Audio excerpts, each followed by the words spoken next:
One of the most confusing and daunting parts of managing a piece of property for better hunting is just simply knowing where to start. It can get overwhelming just thinking of all the ways that you can potentially improve the hunting on your property or lease. There are so many potential projects that you may not even start just because you can't pick a direction. And just like a squirrel stuck in front of an oncoming car, you end up going nowhere because you can't pick one direction to go.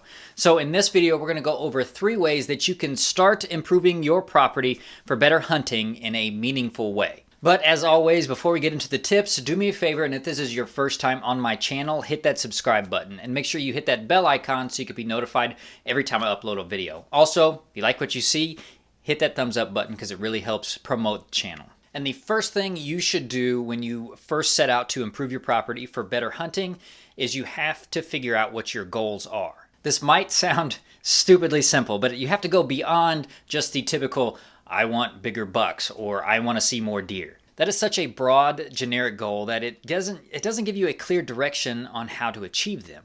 You need to get down in the weeds a lot more. You need to think about, do you want to increase your deer numbers while also improving your timber value? Or do you want to restore some native habitat? Whatever these goals are, you need to keep them realistic and keep them in mind when you're developing that plan. Consider consulting with your local conservation department or a certified forester so you can work out what you want to do while also achieving all your goals. It is easy to get lost in all the different kinds of projects you could do to help bring more deer or grow bigger deer on your property. You need to keep these goals in mind because it can help you weed out the things that either won't help you achieve your goals or will set you back. And it also helps to write these goals down. You can always refer back to them whenever you're in that lost period.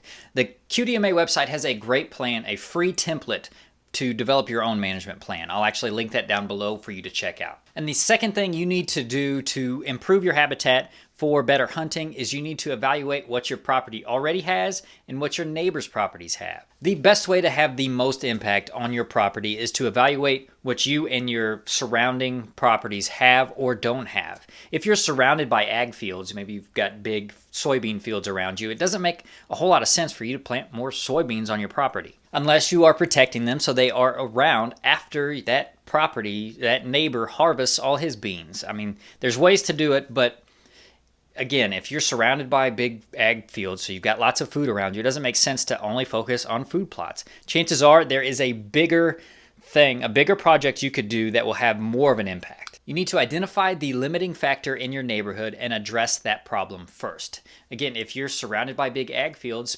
chances are food is not the limiting factor. Maybe bedding cover is. If you've got large fields and you've got the only timber around, if you improve that tract of timber, make it great bedding, I guarantee you will see a lot more deer on your property. And you will see the effects of this improvement a lot sooner than if you had focused on something else, something that wasn't limited. Don't have any water for miles? Put in some watering holes. That will draw them in. Have you noticed that your property and your neighbor's property make up one continuous tract of land with hardly any clearings? Maybe you should make some more clearings for food plots or for some fields for some early successional cover and food. Addressing the limiting factor first will give you the biggest bang for your buck. Once you address that limiting factor, then you can move on to something else, like maybe providing some more winter food or putting in some more bedding areas. You could always use more bedding. And the third tip to start improving your property is you have to start small. Once you've identified your overall goal and you start picking out the things that you need to do to achieve that goal, it can seem like an impossibly large task. It can leave you feeling so overwhelmed that you don't even start. You don't know where to start, and you end up probably just throwing some seed in the ground and calling it good. You need to break your big project up into smaller bite-sized chunks. Let's say you need to increase the bedding habitat on your property and you're looking at, 20, 30, 40 acres at a time. That can seem like so much to do.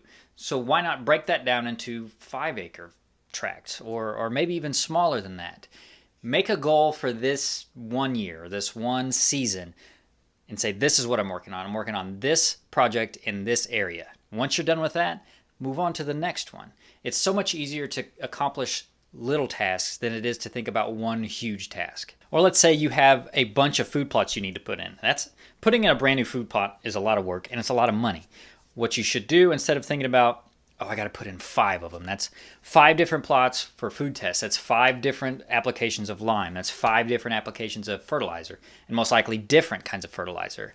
It is very expensive and very overwhelming. Well, instead, pick one food plot this year, identify the one that you think will have the most impact on your property, and just do that one. And then next year, maintain the one you made, and then create another one.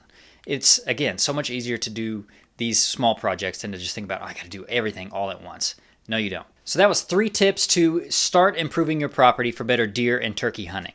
If you have any more tips, or if you'd like to share some of the things you've done to improve your property, leave those down in the comments below. It'll probably help a lot of people. Hit that like button if you like this video, share it if you found it helpful, and make sure that you are subscribed so you can stay informed.